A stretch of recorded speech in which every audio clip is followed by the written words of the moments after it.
WhatsApp guys, আসসালামু আলাইকুম। সবাই কেমন আছেন? আশা করি সবাই ভালো আছেন। তো আজকে আমি আরেকটা ব্লগ ভিডিও নিয়ে আসলাম।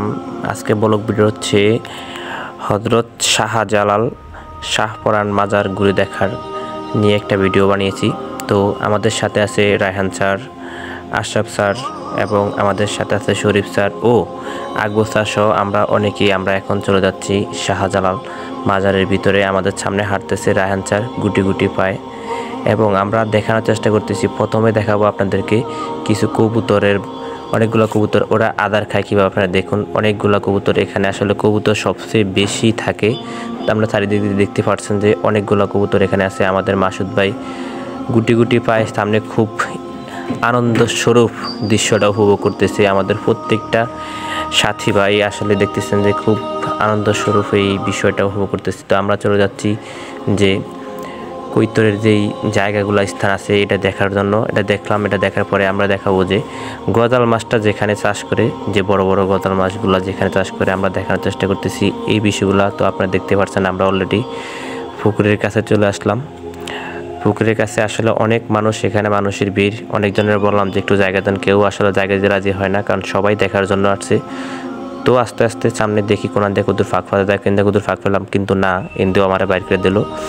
আমরা এখন চলে যাচ্ছি আর একটু সামনে। ইন্ডিয়া মোটামুটি একটু জায়গা পাইছি, মোটামুটি তাও তারা আমার জায়গা দিল না, বের করে দিল। এবং আমি আর একটু সামনে গেলাম, ইন্ডিয়া মোটামুটি একটু জায়গা পেলাম। ওই দেখতে পাচ্ছেন যে মাছগুলো অনেক সুন্দর, আসলে পানিগুলা সবুজ বর্ণ হওয়ার কারণে মাছটি অত ক্লিয়ার দেখা যায় না। যাই মোটামুটি কিছু তুলে ধরলাম আপনাদের মাঝখানে। এখানে এরা দেখা শেষ করে আমরা চলে গেলাম আবার সেই কবুতরের যেখানে অনেকগুলো পায়রা এখানে একসাথে বসবাস করে, আমরা সেখানে আসি। আমাদের রায়হান ছাড়া দেখতে পাচ্ছেন যে ছবি তোলা নিয়ে ব্যস্ত আছে। যাই হোক, ছবি তোলা শেষ করে আমরা চলে যাচ্ছি আস্তে আস্তে মাজারের ভিতরের দিকে। তো আসলে মাজারের ভিতরে ক্যামেরা নিয়ে যাওয়া নিষেধ, তারপরেও আমরা আসলে যেহেতু নোয়াখালীর মানুষ একটু চুরিদারি করে কিছু ক্যামেরা দিয়ে কিছু ভিডিও তুলে ধরলাম। তো যতটুকু পারলাম অতটুকুই আপনাদের মাঝে তুলে ধরলাম। তো আপনারা দেখতে পাচ্ছেন যে এখানে ঢুকতে হলে আগেই জুতা খুলে ঢুকতে হয়। তো আমরা সবাই জুতা করলাম, জুতা খুলে আস্তে আস্তে করে সবাই আমরা সামনের দিকে চলে যাব। তো যাই হোক, আমাদের কিছু লোক ওখানে দাঁড়িয়ে গেছে যে সবাই জুতা খুলতে পারে নাই। তো সবাই জুতা খুলে একসাথে আস্তে আস্তে এই যে উঠতে আসি। আমরা অলরেডি সিঁড়ির উপরে দাঁড়িয়ে গেছি, দেখতে পাচ্ছেন যে পাশে দিয়ে কিছু কাজ চলে। যাই হোক, আমরা আস্তে আস্তে এখন মাজারের ভিতরে দিকে উদ্দেশ্যে রওনা করলাম। আমরা সিঁড়িগুলো দেখতেছেন অনেক সুন্দর একটা দৃশ্য। আসলে ইসলামিক যেই বিষয়গুলো, এই বিষয়গুলো আসলেই দেখতে প্রকৃতিগুলো অনেক সুন্দর হয়। মসজিদ বলেন, মাদ্রাসা বলেন বা মাজার বলেন, এটা তো আসলে পবিত্র একটা জায়গা। তো যাই হোক, আমরা আস্তে আস্তে ভিতরের দিকে যাচ্ছি। তো আসলে অনেক লোক ডাক দিয়েছে, ভাই ক্যামেরা বন্ধ করেন, ক্যামেরা বন্ধ করেন। আসলে যাই হোক, আমরা যেহেতু আসছি একটু হলে তো ক্যামেরা দিয়ে ভিডিও করব। যাই হোক, আমরা আস্তে আস্তে চলে যাচ্ছি ভিতরের দিকে। তো সামনে দেখতে পারতেছেন একটা কবর, আমরা এই কবরের পাশে দিয়ে চলে যাব। এখান থেকে এক ভাই ডাক দিয়ে বললো যে ভাই ক্যামেরা বন্ধ করেন। আসলে যাই হোক, যতই চুরি করি না কেন সবার চোখে এটা পড়ে যায়। তারপরেও অনেক কষ্টের পরে কিছু ভিডিও আপনাদের মাঝখানে তুলে ধরলাম।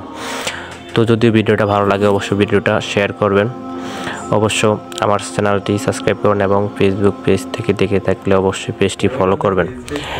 তো আমরা অলরেডি চলে আসলাম। এই যে দেখতে পাচ্ছেন এখানে অনেকগুলা কবর। এখানে আসলে একটা কবর আছে, তো এখানে আরেকটি কবর আছে, যে কবরটা হচ্ছে নায়ক সালমান খানের। তো আসলে এই কবরটা আপনাদেরকে দেখাতে পারলাম না, কারণ হচ্ছে এখানে ঢোকার আগেই সবাই ডাক দিল যে ভাই ভিডিও করবেন না, ক্যামেরা এখানে নিষিদ্ধ, অনেকেই চোখ পড়ে গেছে। যাই হোক, সবাই আসলে খুব রাগ হয়ে আছে। তাই এখানে এই ফোন থেকে আমাদের ভিডিওটা আসলে আজকে সমাপ্তি করলাম। তো যদি ভিডিওটা ভালো লাগে অবশ্যই আমার চ্যানেলটি সাবস্ক্রাইব করুন এবং ফেসবুক পেজ থেকে দেখে থাকলে পেজটি একটা ফলো করে দিবেন এবং ভিডিওটা কেমন হয়েছে অবশ্যই আমাদেরকে কমেন্টে জানাবেন। তো সবাই সুস্থ থাকুন, ভালো থাকুন, আল্লাহ হাফেজ। দেখা হচ্ছে পরবর্তী ভিডিওতে।